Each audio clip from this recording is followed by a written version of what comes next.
79쪽 나왔습니다. 요것도 여기다 정리해 드릴게. 79쪽. 이제 이렇게 정리해 드리니까, 압축해 드리니까 공부 좀 할까요, 말까요? 2주라는 텀이 있습니다. 오늘은 한 달 만에 온 거예요.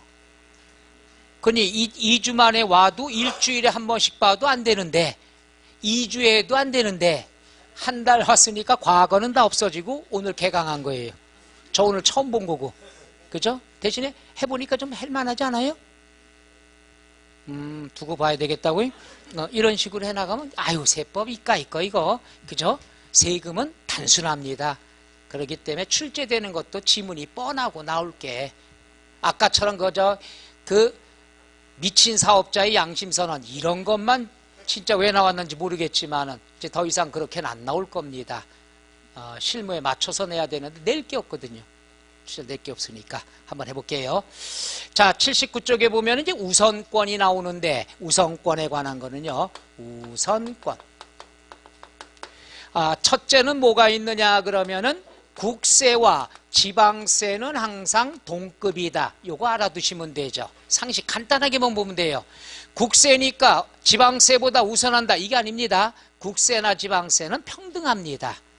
그 다음 두 번째는 뭐냐 하면은, 항상 1순위 압류가 되면은 뭐가 들어가죠? 체납 처분비가 들어가고, 2순위가 싸움인데, 2순위는 뭐냐? 세금하고 조세하고 가산금하고 뭐가 우선권이 있느냐?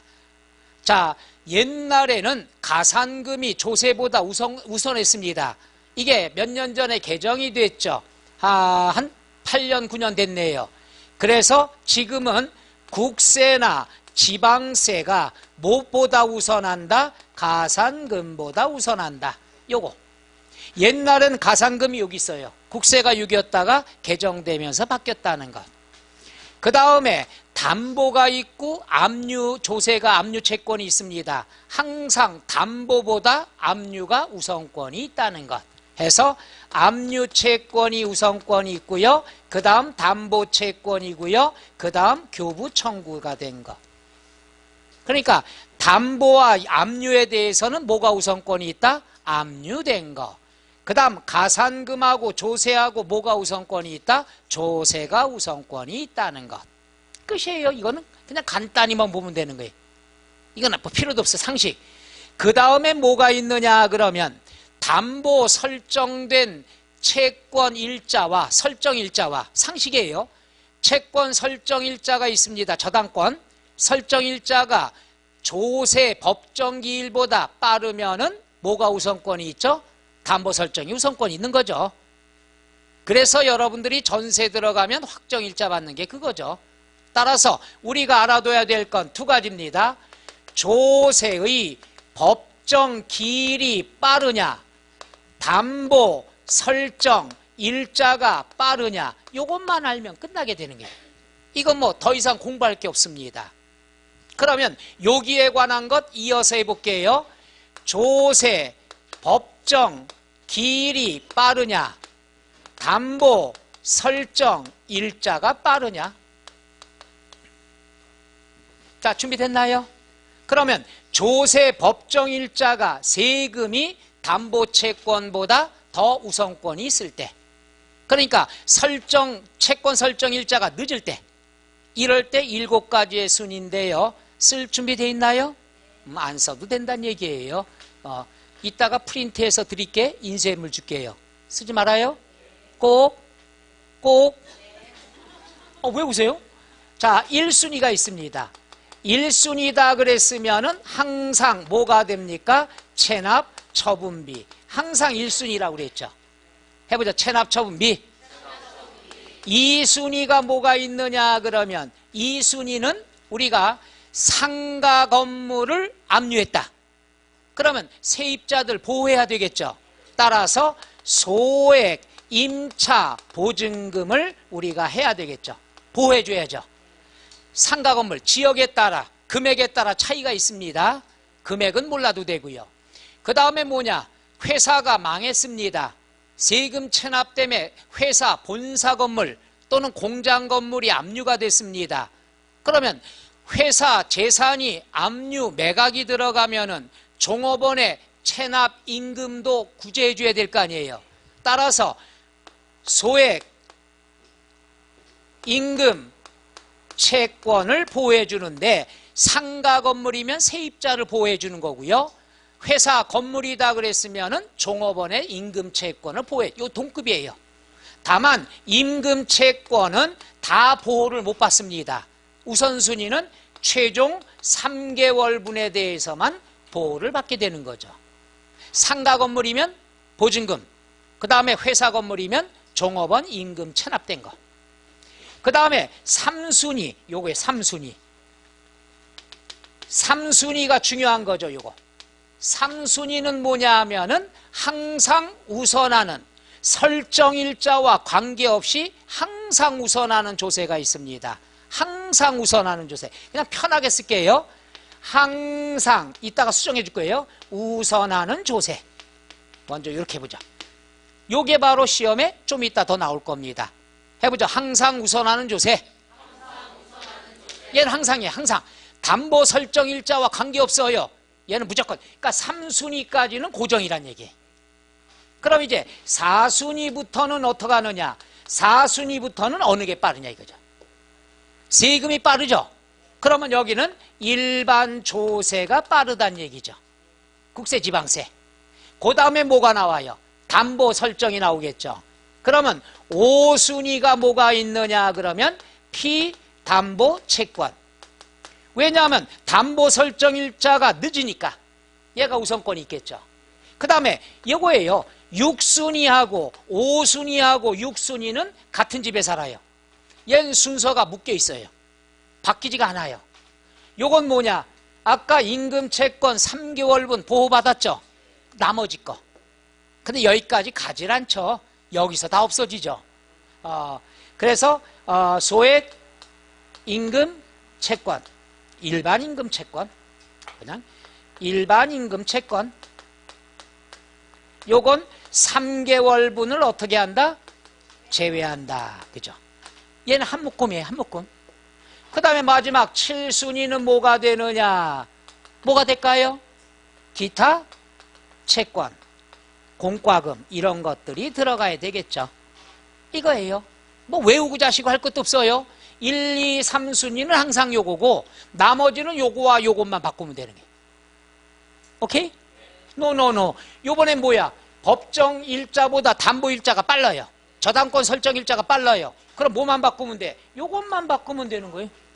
그렇죠. 4하고 요거하고만 바꿔주면 돼. 써야 돼요? 안 써도 돼요?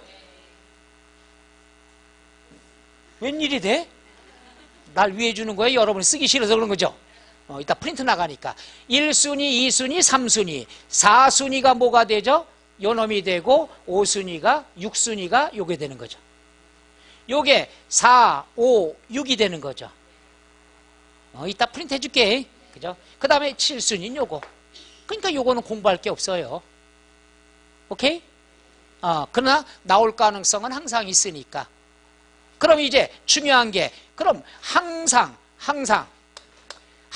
우선하는 조세라는 건 뭐냐? 담보 설정 일자와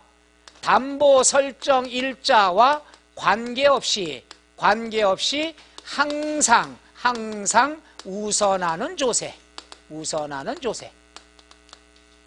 담보 설정 일자와 관계없이 항상 3순위 되는 거. 그죠?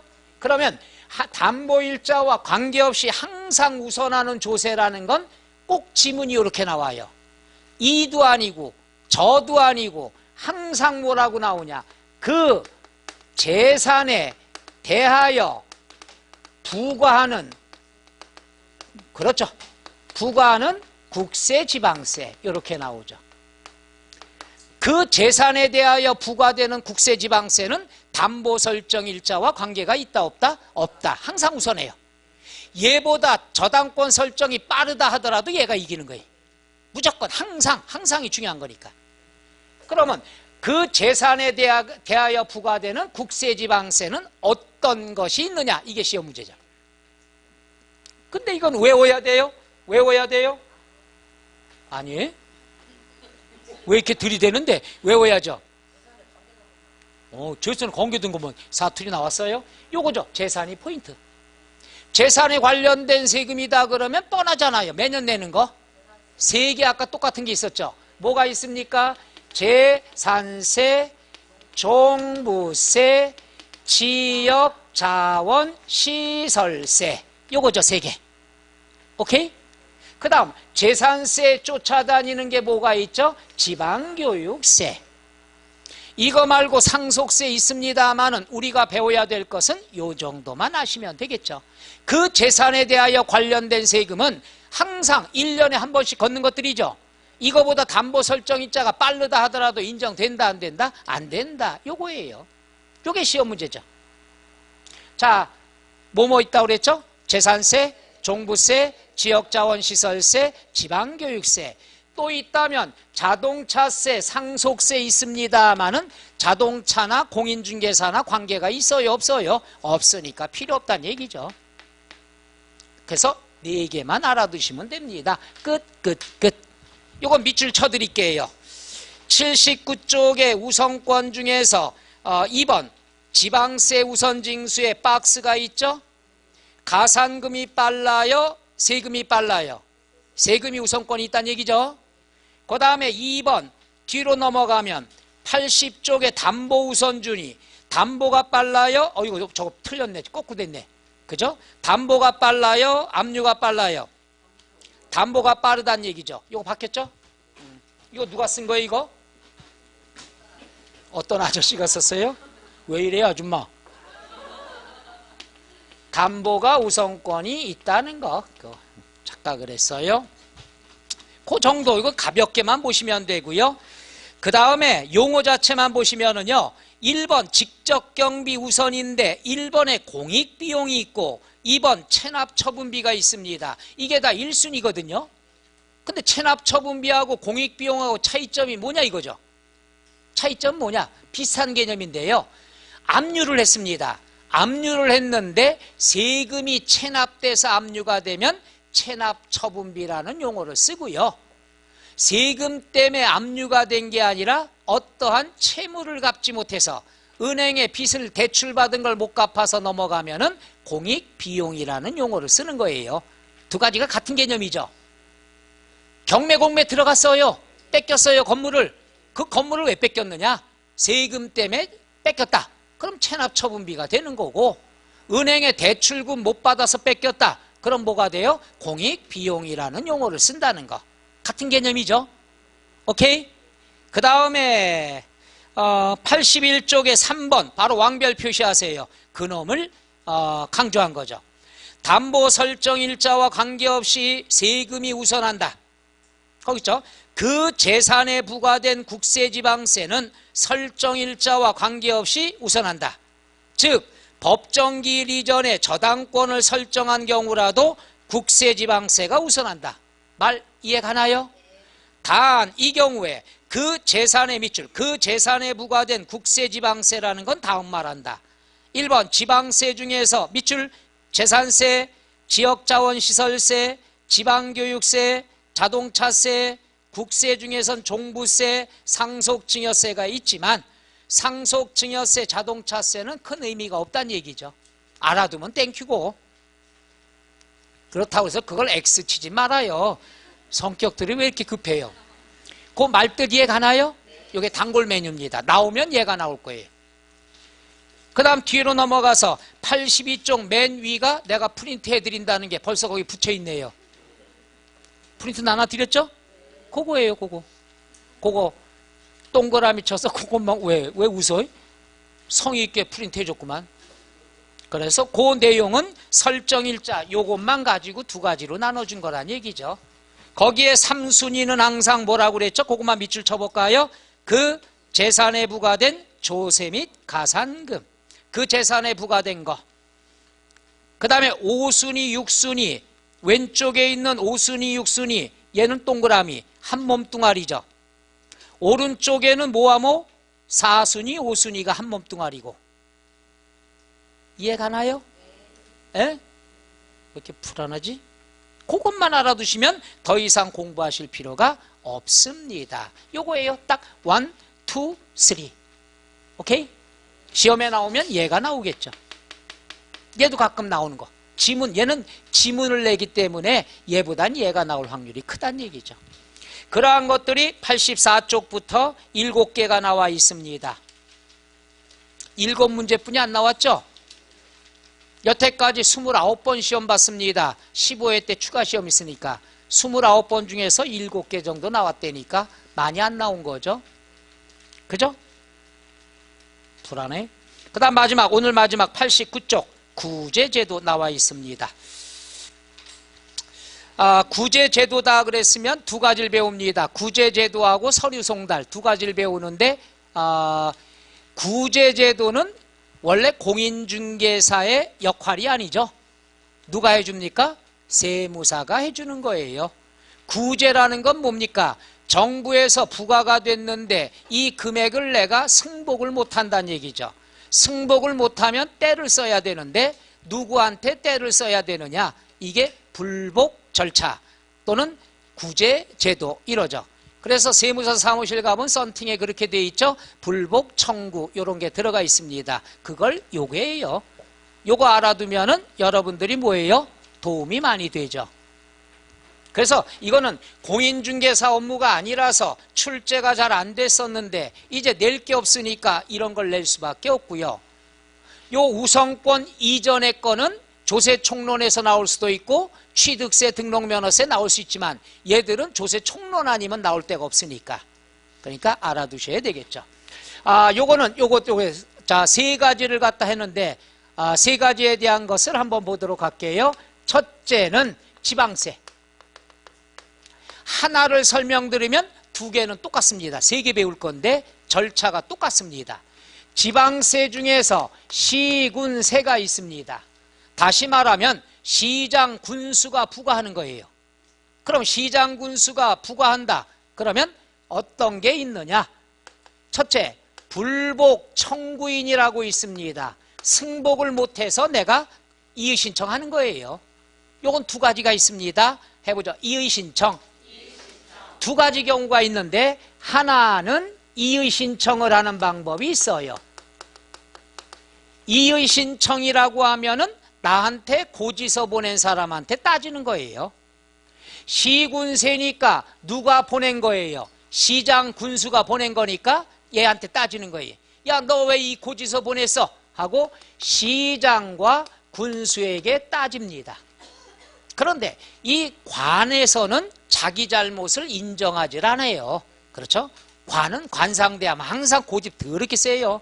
그 다음에 여러분이 조심하셔야 될 게 항상 나중에 세무사를 갖다 파트너로 할 거 아니에요. 사업할 때. 절대로 신빙은 거래하지 마세요. 제일로 힘든 게 관급도 그래요. 공무원들도 신참은 답이 없어요. 유도리가 없어요. 법정 꺼내놓고 원리 원칙대로 합니다. 사람 반 죽어요. 제일 무서운 사람이 그 사람들이. 신참들. 그러니까 좀 경험이 많은 분들은 우리가 좀 유도리라고 그러죠. 융통성이 있습니다. 법 이전에 실무 갖고 접근하기 때문에 대화도 그래요. 제일 무서운 사람들이 그 신참입니다. 신참은 아무리 내 경력이 있어도 걔랑 싸우질 못해요. 원칙대로 적용하니까. 그래서 이의 신청합니다. 그런데 나한테 고지서 보낸 사람이 자기 잘못을 인정해요, 안 해요? 안 하니까 얘한테 하는 것은 안 될 걸 알아서 두 번째는 뭐라느냐 그러면 상급기관에 이릅니다. 상급기관에 이르는 거를 심사청구라고 그래요. 뭐라고 그래요? 그럼 시장군수 위에가 누가 있어요? 도지사. 이르는 거예요. 야, 저 시장이 그래. 이거 나 어떡하니? 이거 너무 억울해. 근데 그놈인 경우가 많죠. 그럴 땐 뭐라느냐 그러면 나라를 상대로 해서 행정소송을 제기하면 끝나게 되겠죠. 오케이? 자, 그런데 그놈이다. 이놈이나 못 믿겠다. 그러면 선택을 할 수 있습니다. 심판 청구를 해요. 뭐래요? 심판 청구. 심판에서 1, 2, 3 이게 아니라 세금에 관한 것. 지금 급하게 유머했는데 안 맥혔어요. 조세, 심판원장이 있습니다. 이 사람한테 심판받으려고 하는 거예요. 그래도 아니다. 그놈이 그놈이다. 그럼 뭐예요? 행정소송 걸면 되겠죠. 여기서 한 가지 중요한 게 이겁니다. 이의 신청은 선택사항이지 필수가 아닙니다. 나한테 고지서 받은 놈한테 따지러 가기 그놈이야. 그놈이 인정 안 해? 얘한테 안 하고 직접 갈 수 있다는 거. 오케이? 그 다음에 심사청구나 심판청구는 중복이 안 됩니다. 둘 중에 하나만 내가 심사해서 결정을 해야 됩니다. 따라서 이의 신청이 없다 그랬으면 직접 여기로 넘어갈 수가 있다는 것. 둘 중에 하나만 된다는 것. 그리고 안 되면 행정소송 건다는 것. 두 가지. 이의 신청은 고지서 보낸 놈한테 하는 건데 해도 되고 안 해도 돼요. 그러나 심판하고 심사청구는 중복 적용이 된다 안 된다? 안 된다. 하나 둘 중에 한 사람만. 끝. 그럼 나머지 지금 두 개 더 배울 건데 이거랑 똑같아요. 이의 신청 나오고 하겠죠. 자, 두 번째 볼게요. 요건 이해가요? 두 번째 지방세인데 요번에는 도세예요. 그럼 도세면 상급기관이 있어요 없어요? 상급기관 없어요. 그럼 그걸 이해하면 여기서 편하죠. 불복 청구인이 고지서를 보낸 사람한테 뭐랍니까? 이의 신청. 누구한테 하는 거죠? 도지사. 요건 해도 되고 안 해도 된다고 그랬죠. 그런 다음에 도지사 위에는 없어요. 대통령 없어요. 그러니까 요럴 때는 심사 청구가 안 되고 뭐만 된다? 심판 청구만 되는 거죠. 심판 청구는 누구한테 한다고 그랬죠? 조세 심판원장. 그놈이 그놈이다 그러면 뭘 걸어야 돼요? 행정소송을 걸어야 됩니다. 이해가요? 근데 얘는 선택이라고 그랬죠? 안 하고 직접 여기로 넘어가도 된다 안 된다? 된다. 이렇게 처리하면 되겠죠. 이해가요? 상급기관에 일러야 심사청구예요. 상급기관이 없으면 심판만 된다는 얘기. 오케이? 여기로 갈까요? 요번에는 국세예요. 국세면은 하급기관이 세무서고 상급기관이 국세청이에요. 그거 알면 끝나죠. 자, 해볼까요? 불복 청구가 합니다. 불복 청구인. 요 사람이 이의 신청을 합니다. 이 신청은 세무서장한테 하는 거죠. 국세니까. 부닥칠 뻔했어. 이게 나 직업병인가 봐요. 부닥칠 것 같으면 여기가 시큰시큰해요. 요때쯤 되면 모니터가 있겠지 하고. 이게 직업병이에요. 화면에 잘 나와요? 뒤통수만 보이네. 이의 신청을 해서 이놈이 그놈이야. 인정 안 해? 인정 안 하면 일러야 되겠죠. 심사 청구를 상급기관 국세청장에게 해야 되겠죠. 또는 심판 청구를 해야 되겠죠. 누구한테? 조세 심판원장에게. 그래도 안 들으면은 뭘 해야 되죠? 행정소송을 걸어야 되겠죠. 이해가요? 얘는 선택이라고 그랬죠. 그럼 이렇게 해서 이렇게 넘어갈 수도 있다는 얘기죠. 됐어요? 끝. 이거 가지고 세무사가 수수료 받는 거예요. 재밌는 건 여기에 소요되는 날짜는 공부하지 않아도 돼요. 90일이네. 다 90일이네. 90일인데 시험에 3개월 나오면 틀린 겁니다. 3개월 틀린 거예요. 왜냐하면은 3개월은 89일이 될 수도 있고 90일 될 수도 있고 91일 될 수도 있기 때문에 꼭 일수로 계산해야 됩니다. 옛날에 이 국세에 관한 건 우리가 60일도 있었습니다만은 다 통일돼 버렸어요. 90일이네. 이거 절차가 바로 뭐가 돼요? 불복 절차, 불복 청구가 됩니다. 간단하죠? 이걸 갖다가 누가 대행을 해줍니까? 요거 보는데 뭐 보기가 좀 어렵죠? 그래서 프린트 준비해 놨습니다. 90쪽 나와 있는 동그라미, 그 3개예요. 그게 답니다. 이쁘게 프린트 해드렸죠? 나머지 공부하실 필요가 없습니다. 자, 93쪽 서류 송달 마무리 들어갑니다. 됐어요? 시간 다 됐습니다. 뭘 또 그래요? 왜 이래요? 요걸 써야 되는데 어디다 쓸까요? 지워도 돼요? 됐어요. 여기다 할 거예요. 예? 이건 프린트 안 됐어요. 서류의 송달. 간단합니다. 서류의 송달이다 그러면 첫째가 교부 송달이 있습니다. 교부 송달. 해보죠. 교부 송달. 교부 송달은 방문해 갖고 직접 본인 또는 가족들에게 전달하는 거죠. 그럼 본인에게 줬으면 사인 받아와야 되겠죠. 본인이 없어. 누구한테 받을 수 있죠? 왜 이래 아마추어 같이. 집에 뭐 이렇게 오잖아요. 카드 같은 거 오고 그러잖아요. 우편물 오잖아요. 본인이 없으면 누가 받아요? 에? 그렇죠. 가족이 있는데 조건이 있습니다. 왜 동거인 맞는데 좀 어감이 좀 그래서 그렇죠. 동거하고 있어요? 에? 동거하려고요? 그딴 길로 가면 안 되는데 지금 얘기 대화가 그게 우리 대화가 이제 엇박자가 된 거예요. 내가 무서운 대화를 봤어요. 무서운 대화. 무서운 대화를 봤는데 누구 이제 친구 만나서 이제 저기 그 치킨집에 가서 치맥을 하려고 오래전에 얘기입니다만은 옆에 있는데 듣고 싶지 않은데 뒷 테이블에서 들리는 거예요. 남자분 둘이서 대화를 나누는데 엇박자 대화라고 들어봤어요? 서로 간에 얘기만 해. 거기에 공감대가 하나도 없어. 여기서 물어보면 여기서도 이렇게 다른 거 물어봐요. 와, 처음에는 몰랐다가 우리가 조용하고 이제 한잔 먹다가 대화가 끊겼어요, 우리가. 근데 옆에서 그 대화가 들리기 시작한 거예요. 그냥 뛰쳐나갔어요. 뛰쳐나갔어, 둘이서. 근데 그게 이어져요. 그래서 너 오늘 밥 먹었니? 그럼 여기서는 뭐야? 오늘 점심 때 말이야. 막 이런 거. 서로 간에 어떤 물음이 있고 답이 있어야 되는데 그 대화 아니에요. 계속 서로 간에 물어보고 거기에 대한 거. 야, 이게 대화가 안 끊어져요. 두 사람 되게 무섭더라고요. 그냥 뛰쳐나왔습니다. 서로 간에 대화가 공감이 없어요. 예를 들어 오늘 점심 때 뭐 먹었니? 점심 때 뭐 먹었는데 너 뭐 먹었어? 이렇게들 대화해야 될 거 아니야. 너 점심 때 뭐 먹었어? 어제 저녁에 길 가다가 말이야. 와.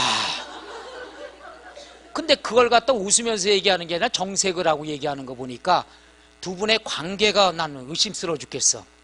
그게 계속 이어져요. 나중에 처음엔 웃음이 나오다가 그 다음에 무섭기까지 하더라고요. 그렇게 흘낏 봤어요. 보면 안 되는데 서로 정색을 하고 토론을 하는 게 토론이 아니라 일방적인 얘기, 자기 얘기. 그거 진짜 무섭습니다. 마무리해야죠. 그럼 우리가 동거인에게 받아야 되는데 이럴 때가 있어요. 자, 우리가 본인이 없어요. 본인이 좀 되는데 본인이 없어요. 그럼 가족인데 가족 중에서는 변별력이 있는 사람만 됩니다. 정신 이상자는 안 되는 거죠. 그러면 근데 이걸 본인이 아니면 배우자가 받아야 되는데 가족이 받아야 되는데 정당한 사유 없이 거절할 때가 있습니다. 예를 들어 본인한테 남편 거로 해서 송달하러 갔는데 부인이 뭐 기분이 안 나쁜지 이 인간 집 나간 지 1년 돼서 못 받겠어. 그럴 경우에가 있겠죠. 그럴 경우에는 그 거부한 내용을 내가 수치원에 써야 됩니다. 그리고 할 수 있는 게 있어요. 그럴 때 어떻게 해요? 본인도 없고 본인도 싫다고 그러고 또 가족이 있는데 가족도 싫다고 그러고 정당한 사유가 없다. 그랬을 때는 어떻게 해야 될까요? 반송? 그때 대비해서 나온 것이 우리가 유치송달이라고 있습니다. 뭐가 있어요? 유치송달은 유치하게 보내는 게 아니라 유치 사인 안 해요. 그다음 정당한 사유. 나 그 인간 집 나간 지 6개월 됐어. 꼴도 보기 싫어 죽겠어. 못 받아. 언제 들어올지 몰라. 이럴 경우에는 그 서류를 던지고 도망쳐 나와도 된다는 얘기죠. 유치 그 집에 놔두고 와도 된다. 인정이 된다는 얘기죠. 무슨 말인가 이해가요? 교부송달을 해야 되는데 그 본인과 가족들이 정당한 사유 없이 수치거부를 했을 때 이럴 때는 그 정당한 사유 없이 수치거부한다는 내용을 쓰고 그 다음에 그 서류는 던져놓고 나와도 된다. 에? 뭐 안 돼. 밖에 놓는 거 안 돼. 그 집 안에 놔야 되죠. 응?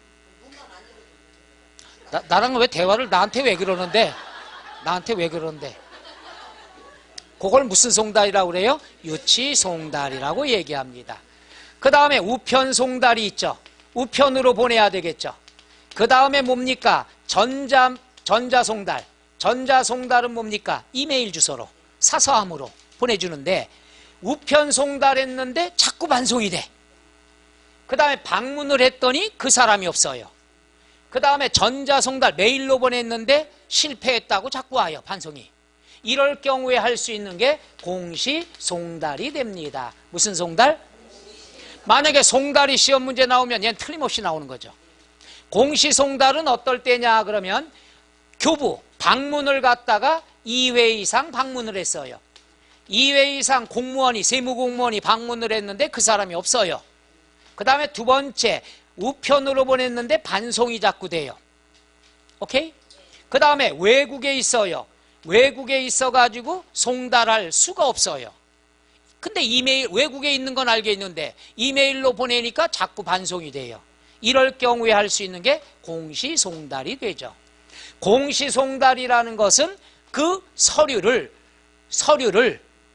관보에 기재를 해요. 관보. 그 일반적으로 어디가 많아요? 뭐 서울신문 같은데 아니면 일간지 아니면은 게시판. 게시판은 국세면은 세무서 안에 게시판 있잖아요. 거기 보면 나옵니다. 그 다음에 지방세다 그러면 구청 이런 데 가면은 게시판에 나옵니다. 그럼 얘는 언제 효력이 되느냐?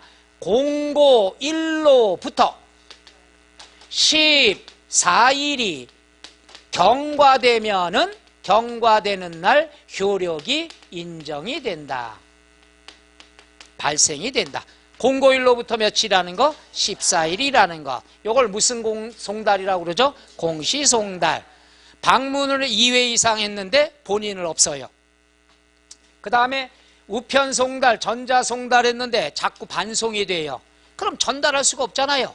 그럴 땐 관보에 올리거나 게시판에 올리면 공고일로부터 며칠 이내에 14일 이내에 효력이 발생한다. 14일이 경과되면 그 사람이 읽은 걸로 간주가 된다는 얘기죠. 이걸 공시송달이라고 합니다. 끝. 이해가요? 이게 끝이에요. 이게 끝. 4시간 동안에 그 요약한 거 몇 개 없습니다. 오케이? 쭉 보면은 뭐 다른 거 못 없고요. 94쪽에 2번 서류 송달의 방법 하기 전에 맨 위에 3번만 보세요. 예전에 한번 나왔습니다. 연대납세 의무자에게 서류 송달하려면 첫째 줄 대표자를 명의인으로 하고 대표자가 없으면은 세금을 징수하기 유리한 자를 명의인으로 한다. 징수하기 유리한 자라는 것은 그 연대납세 의무자 중에서 재산이 제일 많은 사람. 아주 유치하죠. 다만 납세의 고지서, 독촉에 관한 거는 연대납세 의무자 모두에게 본다. 왜? 다들 알아야 되겠죠. 야, 니들이 공동으로 납세 의무가 돼 있는 게 지금 저기 체납이 돼 있어. 잘못하면 니들 재산 다 압류되니까 알아서들 상의해 하고 모두에게 고지를 해야 된다. 그 개념만 알아두시고요. 94쪽에 2번 서류 송달의 방법 1번 원칙 교부 송달, 우편 송달, 전자 송달 1번 괄호 교부 송달이다 그랬으면은 1번 원칙 송달 장소에 받아야 된다. 근데 송달 받기를 거부하지 않으면 다른 장소에서 받을 수 있다. 그러니까 송달 받을 장소는 우리가 선택을 할 수 있다는 것. 그 다음에 2번이죠 그거. 정당한 사유 없이 서류 수령을 거부하면 동그라미 무슨 송달? 유치 송달. 그 다음에 다 됐고요. 뒤로 넘어가서 96쪽에 예외 공시송달 나왔죠. 사유 서류 송달을 받아야 할 자가 다음 어느에 해당하면은 공고한 날로부터 며칠? 14일이 지난다. 1번 주소 영업소가 외국에 있어서 송달이 곤란하거나 2번 주소 영업소가 분명하지 않거나 그 다음 3번 송달하였으나 받을 사람이 없는 것으로 확인되어 반송되는 경우 기억 우편 보냈는데 반송이 됐다. 니은 공무원이 2회 이상 방문했으나 사람이 없다. 아까 다 설명한 내용이죠? 그 내용들 보시면 되겠습니다. 자, 뒤로 넘어가면 문제가 8개가 있습니다. 한번 잘 읽어보시면 되겠죠. 그 다음 뒤로 넘어가면 파트 2 지방세가 나왔습니다. 이제 본격적으로 취득세, 등록면허세, 조세 5개를 집중적으로 배우면 됩니다. 그래서 오늘 저기 일일 학습 자료 있죠? 5문제씩? 그거 이제 중요한 것들만 해서 했으니까 꼭 여러분들 풀어보셔요. 그리고 오늘 한 것이 앞으로 배워야 될 내용의 총정리니까 굉장히 난이도가 높습니다. 그런데 이렇게 시간별로 요약해드린 것만 공부하시면 된다는 것. 오늘 한 거 오늘 오셔갖고 좀 이해가는 거 있어요? 진짜 공부하셔야 됩니다. 진짜 얻어가는 거 있어요? 얻어가는 게 없으면 책상이라도 들고 가요. 항상 학원에 오면은 뭔가를 하나라도 얻어가야 된다고 전 봐요. 그런 식으로 해야 되는 거고. 한 달 만에 수업이라서 세법이 좀 낯설었을 텐데 오늘 처음 오신 분하고 열심히 한번 해보고요. 다음 시간에는 취득세의 날입니다. 취득세를 4시간 동안에 좀 소화를 좀 빨리 하면 등록면허세 일부까지 나갈 수가 있습니다. 이렇게 세목별로 나가도록 하자. 오늘 여기까지 할까요? 예. 자, 수고하셨습니다.